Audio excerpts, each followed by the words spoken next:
narrow that search down for people that are maybe a little harder to place. The employer is important because sometimes if they work for a major employer, they might offer a preferred employer discount. So if you find out where their job is, that will help you not only of the location, but also to hopefully get them a better deal or get them some type of discount for their rent or their upfront cost. Most of the communities will require their income to be at least 3 times the rent. That's very standard. Some are 2.5 times, some 2, but you want to know what their gross verifiable income is so you know which communities to send them, because sometimes they might tell you that they have a $1,000 budget, but their income is like on SSI and they might make $1,200 or $800 a month, and they're not some people just assume that they can lease in any apartment that they want, but that's not the case. So you want to know about the income so you know how to navigate through that. Last thing on this list here is asking about foreclosures or bankruptcies or any type of past due utilities. That's not really as important. But if they have foreclosures or bankruptcies, then you want to know which ones to send them. And if you want, you're more than welcome. Like I had an agent that I worked with who was very successful, and she would actually get their information and send them this list and let them fill it out and send it back to her. So you can do it that way. You can take down the information on the phone, which I have included a guest card. This is my little sheet that I fill out for each person. And this is also in your email, and I'll send it to you guys as well so you have a copy, and you can just print them whenever you need them. And that will be, it has a lot of the questions on it. As you kind of get going, you'll kind of figure out which questions are more important, and you can kind of tell sometimes if you know what to ask them. So those are just kind of an idea of as you're starting to get leads, then that will help you. And let's see, okay. Rolf, I will send you the email. I thought I'd send it over to you, but I will get that sent right over after this class for you guys. Let's see. Okay. Any questions over the criteria and how to qualify the clients? I don't really have a question, but I think it's something that I run into a lot, and that's when we're dealing with someone with a background issue, traveling or something like that. I know in smart locating they have tags that you can, put on the thing. So like if you go do a search and you have a good system for your tags for something like felonies and ones that will do certain things. Because every one of them are different. You call every apartment, like their particular policy is not. There's not like a set policy that every apartment uses for felonies or background issues or even broken leases or so. Definitely so. If you develop a good tag system, it saves you a lot of time in the future. It's painful to set it up because you have to actually do the research and figure it out. But if you can develop a good tag system, when you go do your search for whatever area you're looking for, you can easily see on the side there, because you can color code those and put in your little notes whatever it is your tag says that will mean something to you.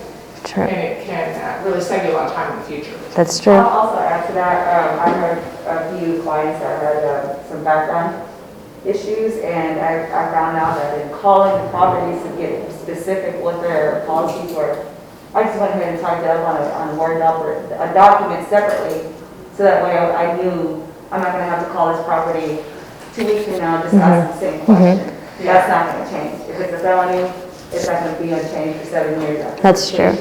So I already have that. A huge list already. Oh, that's good. Of what the policies are for. It's just for criminal backgrounds, but I don't have anybody with broken leases. Definitely, that certainly helps. And also in ALN, you can add notes to it too. So it's good to have. If you want to add them there, you can, or if you want to have a separate thing, it's always great to have whatever you think is going to be the easiest for you. So if that's a separate document, then it's great to have. This way, you always have that available. But as agents come on, if you have ALN, I can transfer all of my notes that I have into your account too, so that will help you guys kind of get a head start if you have that. And then Smart Locating has the information, some of it in there as well, and then she mentioned the tags. So there's ways to kind of go through each one of those. They have their own ways to. And if you happen to be on Smart and you have a really good tag system, you can share that. You can share your tags with another agent in your Amber's. Okay, very cool. Amber, something they might need to do as well is ask what when they're talking to the apartment, ask what their application fees are. That's true. Something that's going to yes. Definitely. Yeah, so if that's, as as the clients pick the properties that they ask you to call, it's important to get the pricing, the availability, the application fee, deposit, admin fee, because sometimes they charge an administration fee. So you want to get all of those fees, that way, because when the client gets there, you want them to be completely prepared of what they're to expect, and they don't want to get there and find out they have a fee that they didn't know about, and they can have everything ready to go. So that definitely helps them make their decision too before they get there. So that's a great. I've never experienced the admin fee. What is that specifically for? So the administration fee is a fee that they already get paid to do their job by their hourly rate, but they charge you even more money just to do the job they're already getting paid for. So, it's just that I don't know why they have to charge it, but not all of them do, but 99% of them I find that do. So they'll have your application fee of $55, an admin fee of $100, a deposit of $200, and so they require all of that up front to apply.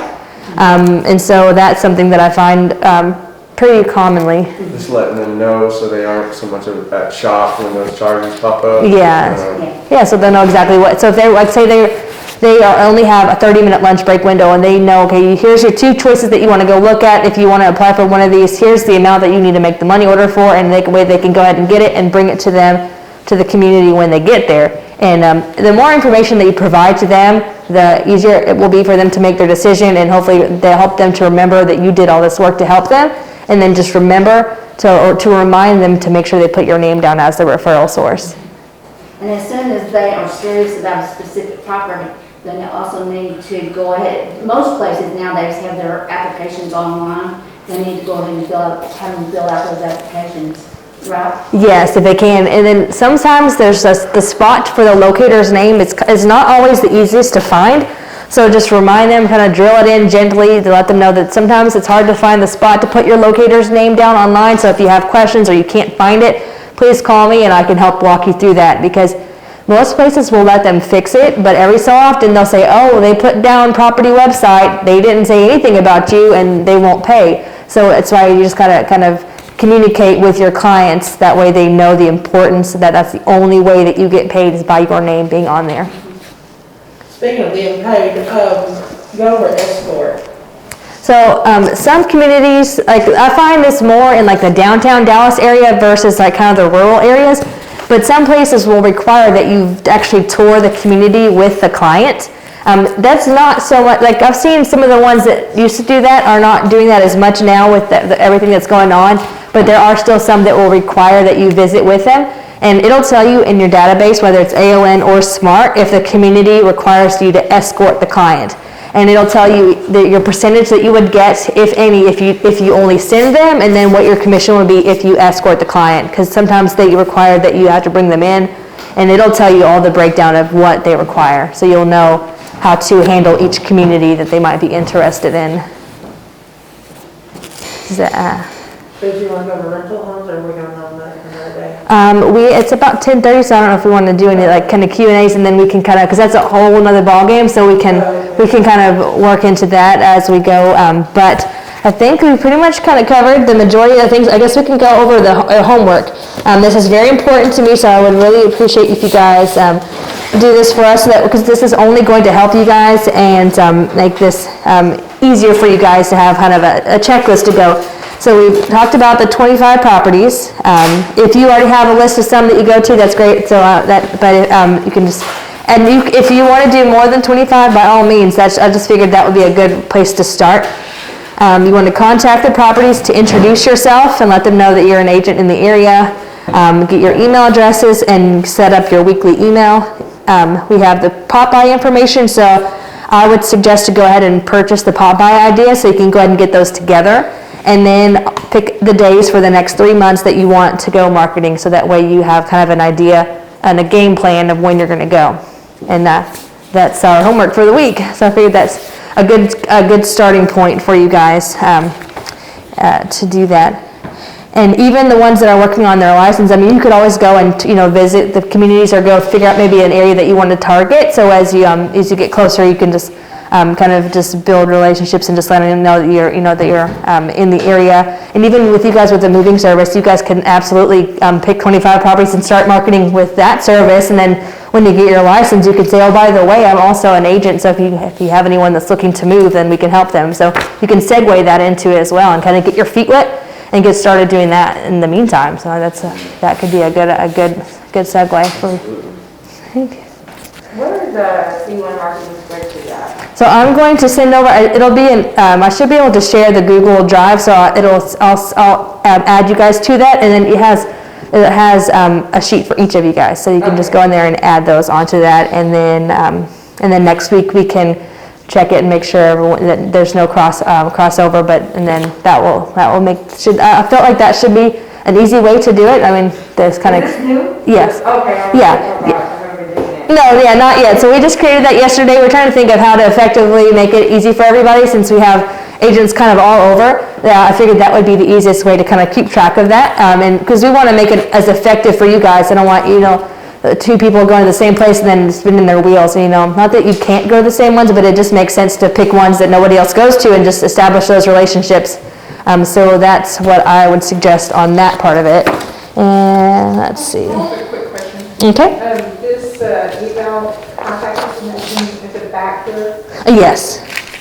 is that somewhere, is that on your website or? I can send this over. I went ahead and included an agent directory for you guys. So there's 2 pages here of agents. It gives you their name, phone number, email, and what area that they're in. So let's say you get a lead and they call and say, I'm looking for an apartment, but then they say, you know what? I just got a job offer in Houston or in San Antonio. Can you help me in those areas? And if for some reason, if you're not covering that area, then you can see who maybe you can refer them to or just have contact information for the rest of the team here. So I thought that would be helpful for you guys to see that and have that. Is that online somewhere where we can access it? Yeah, I can. That's also on Google. So I can when I send the link for the spreadsheet, I can actually what I could do is I can copy this and put it all in that one spreadsheet. So you have your directory and then you have the spreadsheet too.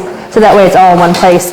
And then as that changes, we can update that for you guys. So if they're out of our area we're working in, we can find them on here and send the work to one of our other agents? Mm-hmm. And then you can always, if you, what a lot of the agents do is if they have a client that they refer, you can always collect a referral fee.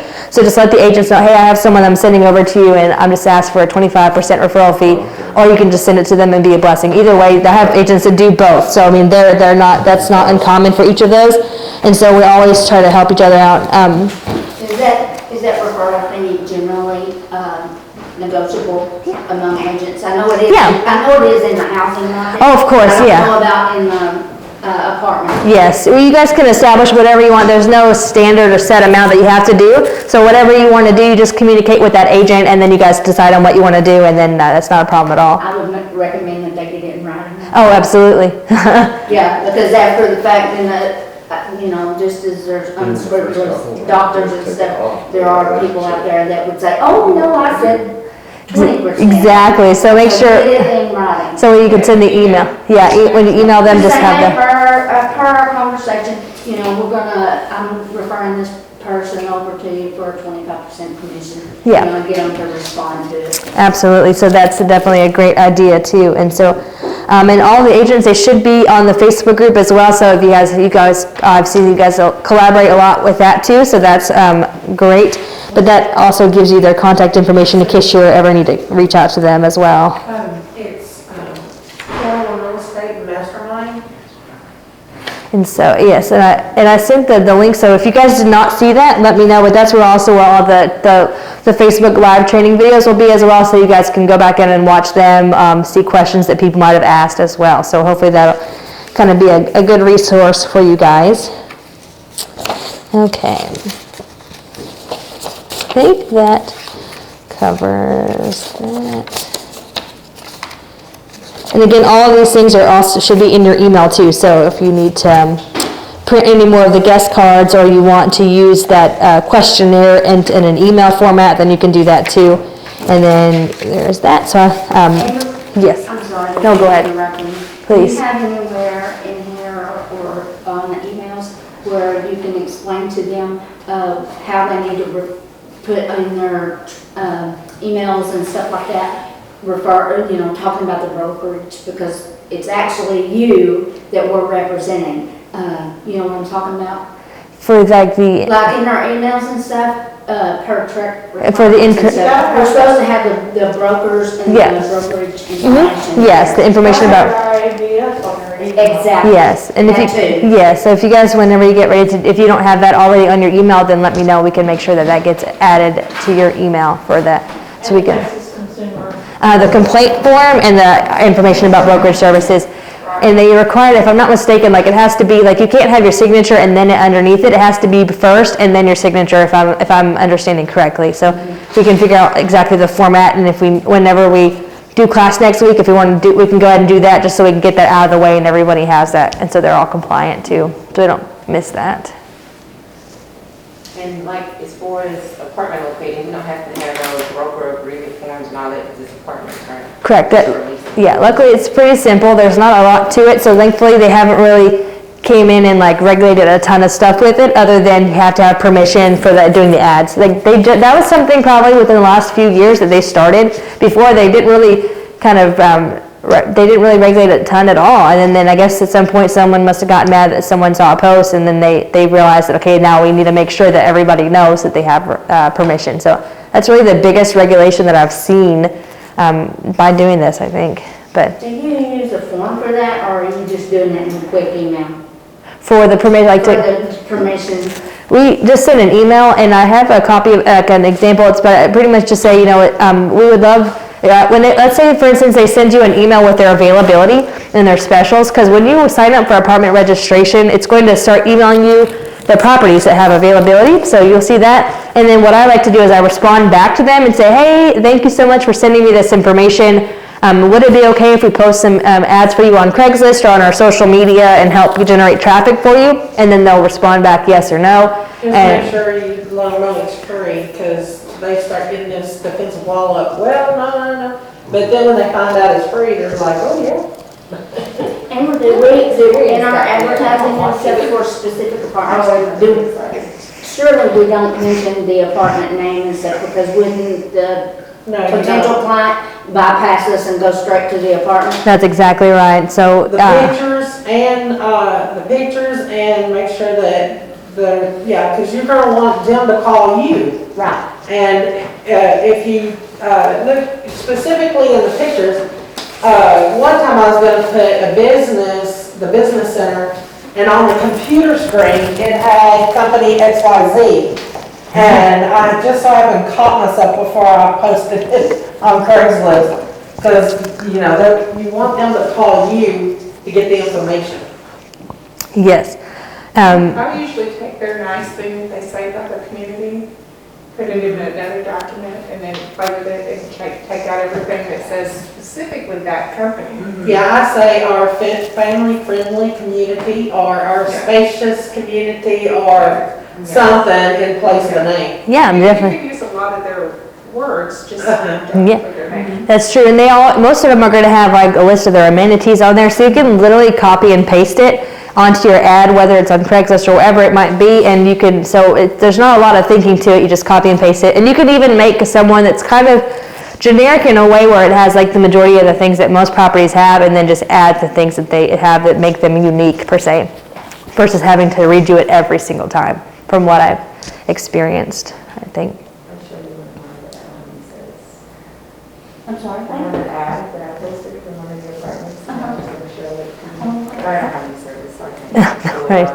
Amber, do we need, because I know in, previously, that I had to get like a form where the client or potential client signs that says that they're allowing me to represent them.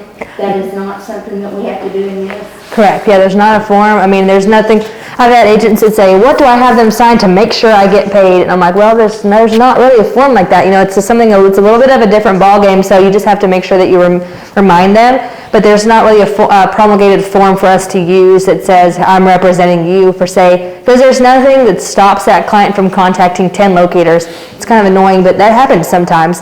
And so if you, as you put them into your database, it'll tell you if they have a conflict, which means they have contacted another agent that has your same database. So let's say you have SMART, but maybe they contacted me and I have ALN. Those conflicts will not show up in the database because it's two different ones. But if they are in your same database, then it'll show up. So then you can contact the client and say, hey, I noticed that you're working with so-and-so. Is there a reason